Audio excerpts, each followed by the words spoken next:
శుక్లాంబరధరం విష్ణుం శశివర్ణం చతుర్భుజం ప్రసన్నవదనం ధ్యాయేత్ సర్వవిఘ్నోపశాంతయేత్. అగజానన పద్మార్కం గజాననమహర్నిశం అనేకదంతం భక్తానాం ఏకదంతముపాస్మహే. శాంతాకారం భుజగశయనం పద్మనాభం సురేశం విశ్వాకారం గగనసదృశం మేఘవర్ణం శుభాంగం లక్ష్మీకాంతం కమలనయనం యోగిహృద్యానగమ్యం వందే విష్ణుం భవభయహరం సర్వలోకైకనాథం. గురుర్బ్రహ్మా గురుర్విష్ణు గురుర్దేవో మహేశ్వరః పరం బ్రహ్మ తస్మై శ్రీ గురవే నమః. ఈ ప్రేరణకారులు బ్రహ్మశ్రీ చాగంటి కోటేశ్వరరావు గారి పాదపద్మాలకు సుభక్తిపూర్వకంగా నమస్కరిస్తున్నాను.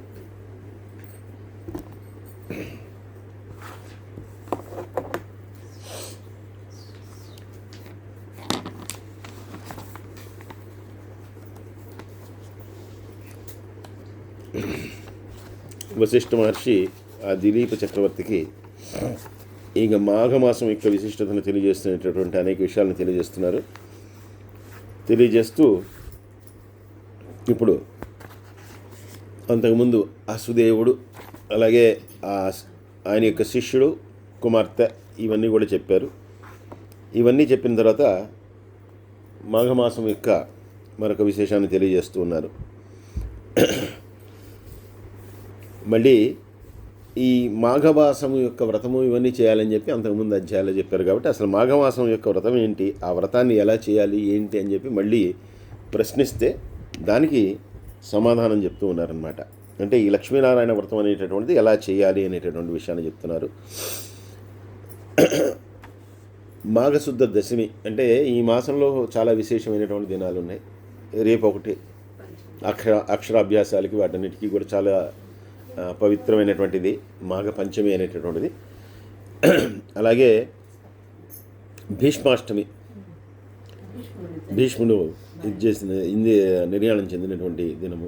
అలాగే ఏకాదశి, భీష్మ ఏకాదశి, ఆ భీష్మ ఏకాదశి కూడా చాలా విశేషమైనటువంటిది. ఆ రోజు మనం గీతాపారాయణం చేద్దాం అనుకున్నాం కాబట్టి ఆ భీష్మ ఏకాదశి ఒకటి. అలాగే పౌర్ణమి. ఇలాగా ఈ మాసంలో అనేకమైనటువంటి విశేషమైనటువంటి దినాలు ఉన్నాయి. అసలు మాసం అంతా కూడా విశేషమైనటువంటిది మాఘమాసం అనేటువంటిది.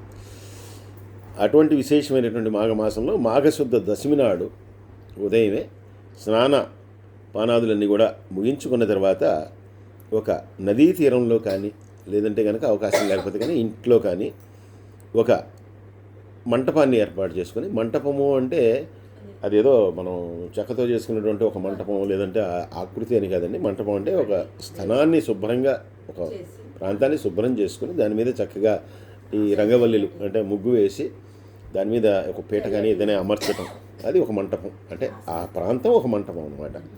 అలా మంటపాన్ని ఏర్పరిచి ఆ మంటపం మీద మరి ఆయన చేసేటటువంటిది లక్ష్మీనారాయణ పూజ కాబట్టి ఆ లక్ష్మీదేవి కానీ ఆ విష్ణు భగవానుడు కూడా ఇద్దరు కూడా ఆ పద్మమునకు వారికి అవినాభావ సంబంధం. ఎందుకంటే ఆ విష్ణుమూర్తిని కూడా ఆయన యొక్క కనుల్ని కానీ ఆయనంతా కూడా పద్మాలతో పోలుస్తుంటారు. కాబట్టి అలా అష్టదళ పద్మాన్ని ముగ్గుగా వేసి ఆ వేసినటువంటి తర్వాత దానిలో ఒక కలశాన్ని పెట్టి లక్ష్మీనారాయణుల యొక్క రూపులు అంటే వాళ్ళ ఆకృతితో ఉన్నటువంటి ఏదైనా ఒక విగ్రహం కానీ ఏదైనా దాన్ని పెట్టి ఆ తర్వాత దానికి మంగళకరమైనటువంటి వస్తువులు, మంగళకరమైనటువంటి వస్తువు ఏది ఇంట్లోకి అంటే పసుపు, కుంకుమ, గంధము చాలా ముఖ్యమైనటువంటిది. వీటితో అలంకారం చేసి ఆ రాగి చెంబులో నీళ్లు పోసి మామిడాకులు అవన్నీ కూడా కట్టి కొత్త వస్త్రంతో కలశాన్ని ఏర్పాటు చేసుకుని ఒక బ్రాహ్మణుడి చేత పూజ చేయించుకుని లక్ష్మీనారాయణులకు పూజ చేయించుకుని ధూపదీప నైవేద్యాలన్నీ కూడా సమర్పించిన తర్వాత అర్ఘ్యం ప్రదానం చేసి, అంటే సూర్యభగవానుడు కూడా ఈ మాసంలో విశేషం. ఎందుకంటే ఆయన మకర రాశిలోకి వచ్చినటువంటి మాసం ఇది కాబట్టి ఆ సూర్యభగవానుడికి నీటితో అర్ఘ్య ప్రదానాలన్నీ కూడా ఇచ్చిన తర్వాత మన ఇష్టదేవతను మనసులో తలుచుకుని ఆ పిలిచినటువంటి బ్రాహ్మణుడికి బియ్యము, కూరగాయలు ఇవన్నీ కూడా ఆయనకి స్వయం పాకంలాగా ఇచ్చి ఎందుకని స్వయం పాకము అనేటటువంటిది ప్రతి దానికి కూడా విశేషంగా చెప్తారు. ఎందుకు ఇస్తారు అంటే,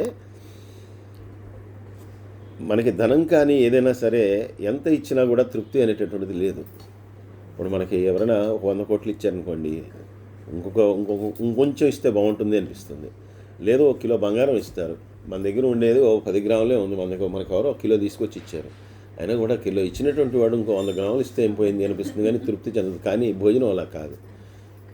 ఎవరి దాని ఎవరి శరీర దీన్ని బట్టి వాళ్ళకి కొంత తర్వాత చేసిన తర్వాత ఇంకా తృప్తి వచ్చేస్తుంది. ఇంకా అంటే ఆ తర్వాత మీరు బలవంతంగా పెట్టినా కూడా ఒక్క ముద్ద కూడా ఎక్కదు.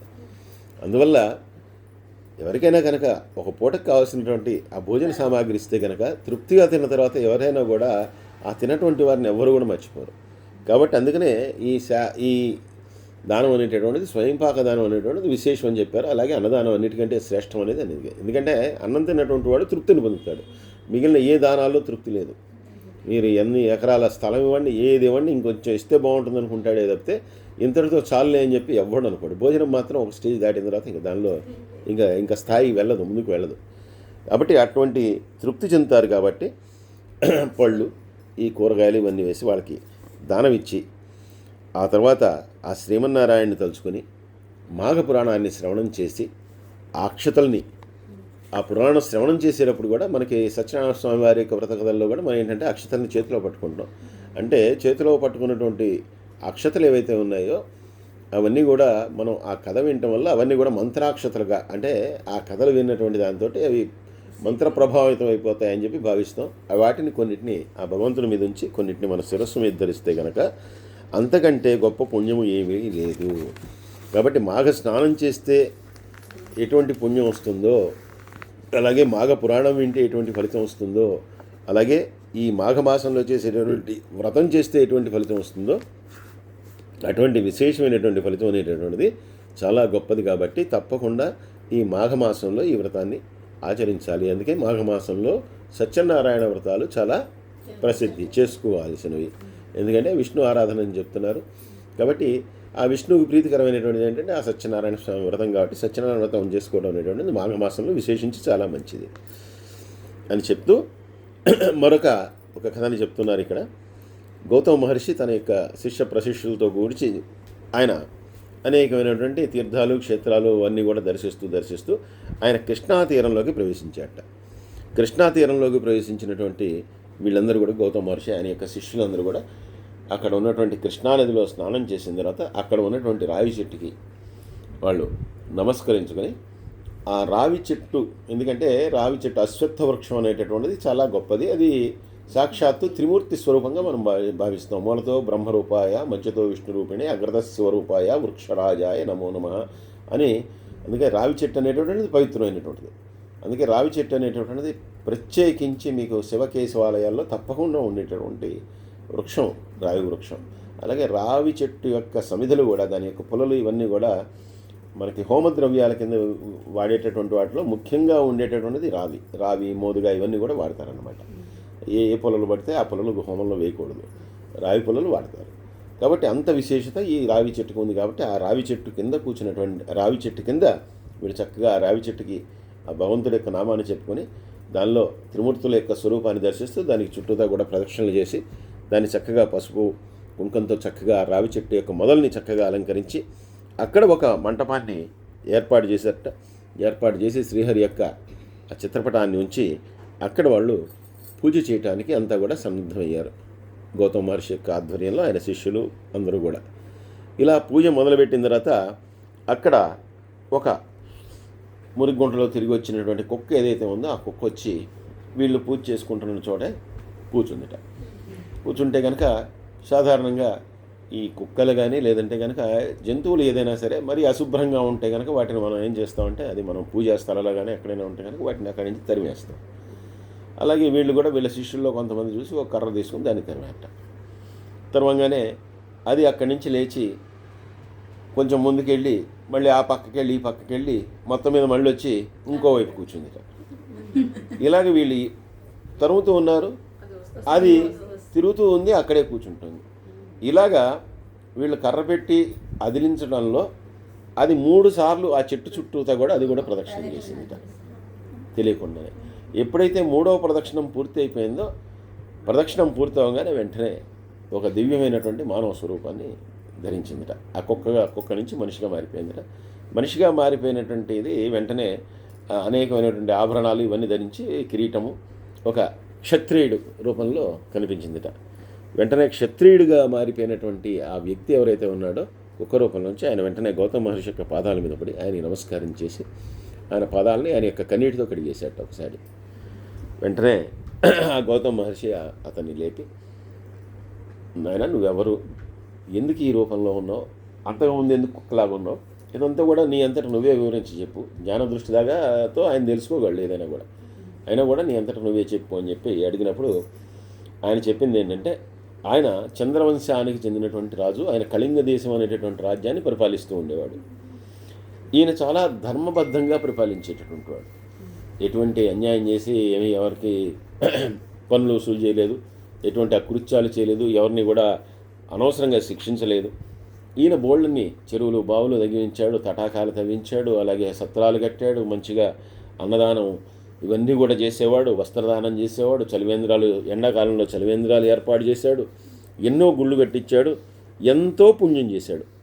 అలాగే ఇంత పుణ్యం చేసినటువంటి వాడు కూడా ఒకానొక సమయంలో ఒక ముని ఆయన దగ్గరికి వచ్చి, అయ్యా నేను ఒక యజ్ఞాన్ని చేద్దాం అనుకుంటున్నాను, కాబట్టి రాజుగా పరిపాలకుడు అంటే నిన్న కూడా చెప్పుకున్నాం, కేవలం పరిపాలకుడు అంటే ఆర్డర్లు వేసేవాడు శిక్షలు వేసేవాడు కాదు, అన్ని రకాల అవసరాలు తీర్చాలి. నేను ఇలా యజ్ఞం చేద్దాం అనుకుంటున్నాను కాబట్టి నాకు కావాల్సినటువంటివన్నీ కూడా మీరు సమకూర్చాలి అని అడిగాడు. తప్పకుండా అది నా భాగ్యం, మీరు ఏ యజ్ఞమైనా చేసుకోండి, దానికి కావాల్సినటువంటివన్నీ కూడా ఇస్తాను, ఏం కావాలో అవన్నీ కూడా తెలియజేయండి, దానికి కావాల్సినటువంటి ధనము కానీ ద్రవ్యం కానీ ఏదైనా నేను సమకూరుస్తాను, అలాగే ఒక స్థలం ఇస్తాను, ఆ స్థలంలో మీరు నిరాటంకంగా దీన్ని చేసుకోండి అని చెప్పాడు. ముని వెంటనే దానికి అంగీకరించి, చాలా మంచిది, రాబోయేటటువంటి మాఘమాసంలో నీ యజ్ఞాన్ని చేసుకుంటాను అని చెప్పిన తర్వాత కొద్ది కాలం తర్వాత ఇక యజ్ఞానికి అంటే చేయవలసినటువంటి సమయం సమీపిస్తుంది.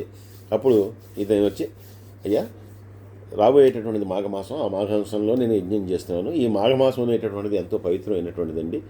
ఈ మాఘమాసంలో చేసేటటువంటి నదీ స్నానం కానీ అలాగే చేసేటటువంటి దానము కానీ ఇవన్నీ కూడా చాలా గొప్ప ఫలితాలను ఇస్తాయి. అలాగే ఈ మాసంలో చేసేటటువంటి శివకాయస్వారాధన ఏదైతే ఉందో అది చాలా గొప్పది. కాబట్టి ఈ మాఘమాసం అనేటువంటిది విశేషమైంది, మీకు బహుశా తెలిసే ఉంటుంది, అయినా కూడా నేను మీకు తెలియజేస్తున్నాను. అలాగే ఈ మాఘమాసంలో దశమి అనేటటువంటి తిథి నాడు మీరు చక్కగా ఆ విష్ణు యొక్క ఆరాధన చేయటం అనేటటువంటిది చాలా మంచిదండి, విశేషమైనటువంటిది.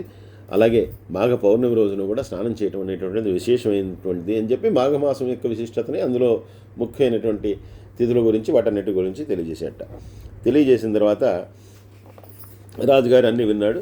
విన్న తర్వాత ఈయన తప్పకుండా మీరు అందుకని ఈ మాఘమాసం అంతా కూడా నదీ స్నానం చేయండి, అలా చేస్తే కనుక మీరు ఈ క్షత్రియ జన్మ నుంచి ఇంకా ఉన్నతమైనటువంటి జన్మని, బ్రాహ్మణ జన్మను పొందుతారు, భగవంతుని యొక్క అనుగ్రహం మీకు కలుగుతుంది అని చెప్పిన తర్వాత ఆయన అంతా విన్న తర్వాత రాజుగారు అన్నట్ట, నువ్వు చెప్పిందంతా బాగానే ఉంది, విన్నాను, అయితే నేను ఇప్పటికే అనేకమైనటువంటి దాన ధర్మాలు చేస్తున్నాను, తటాకాలు తవ్వించాను, అలాగే సత్రాలు కట్టించాను, అన్నదానం చేస్తున్నాను, వస్త్రదానం చేస్తున్నాను, గుళ్ళు కట్టించాను, గోపురాలు కట్టించాను, ఇన్ని చేసిన తర్వాత కేవలం ఈ మాఘమాసంలో చేయటం వల్లే ఇవన్నీ వస్తాయని చెప్పి నువ్వు చెప్తే నేను ఎందుకు నమ్ముతానయ్యా?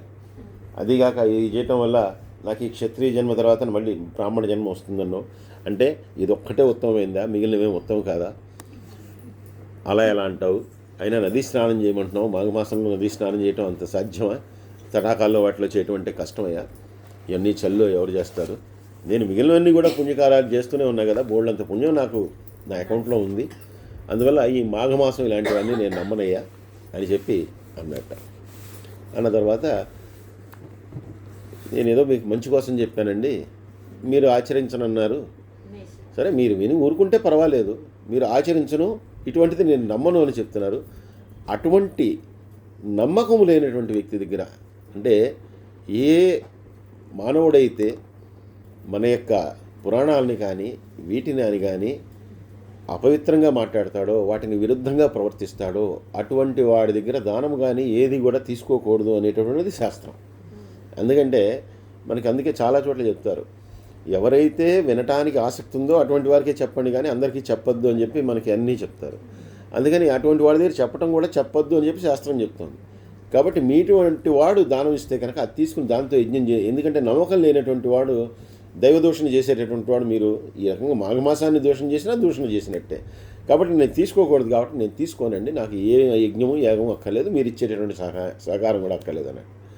ఆయన అన్నట్ట నేను అన్నది మాఘమాసం గురించి అన్నాను, కానీ నేను ఇవన్నీ ఇవ్వనని నేను చెప్పలేదు కదా, నేను ముందరే చెప్పానయ్యా నేను ఇస్తానని, కాబట్టి తప్పకుండా నేను ఇస్తాను, నువ్వు తీసుకోవాల్సిందే అని చెప్పి బలవంతం చేసి, లేదండి మీరు అలా దూషించారు కాబట్టి నేను తీసుకోను అంటే ఈయన మళ్ళీ బతిమలాడి, నువ్వు అంతకు ముందే చెప్పావు కదా, ఒప్పుకున్నావు కదా, తీసుకొని నేను తీసుకునే నేను ఇచ్చేదాంతో యజ్ఞం చేసుకో అని చెప్పి ఈయన బలవంతంగా ఒప్పించి ఆయనకి ఇచ్చట.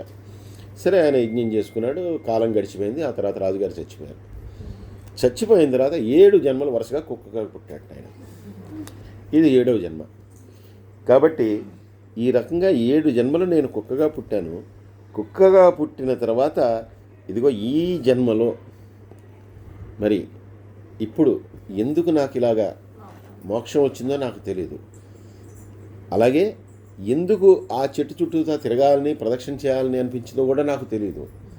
దానికి కారణం ఏంటో తెలుసుకునేంత గొప్పతనం నాకు లేదు. కానీ ఎప్పుడైతే నాకు ఈ నిజ రూపం వచ్చిందో, అంటే నా పూర్వజన్మలో నేను ఏ స్థితిలో ఉన్నానో ఆ స్థితి నుంచి నేను తర్వాత మరణించిన తర్వాత కుక్కగా అయిపోయాను. మళ్ళీ నాకు ఆ పూర్వజన్మ యొక్క రూపం వచ్చింది, స్మృతి వచ్చింది వెంటనే. అంటే నేను అప్పట్లో రాజును అనేటటువంటి విషయం నాకు గుర్తొచ్చింది. 6 జన్మల్లో కుక్కను అనేటటువంటి విషయం కూడా గుర్తొచ్చింది. ఇదంతా ఎలా కలిగిందో ఇవన్నీ నాకు తెలియదండి, కానీ ఇంత మాత్రమే నాకు తెలుసు. కాబట్టి అదేదో వివరించి చెప్పగలిగినటువంటి మహానుభావులు మీరే, కాబట్టి అదంతా కూడా మీరే తెలియజేయండి అని చెప్పి మళ్ళీ గౌతమ మహర్షిని అడిగాడు. అడిగితే దానికి గౌతమ మహర్షి తప్పకుండా చెప్తానయ్యా విను.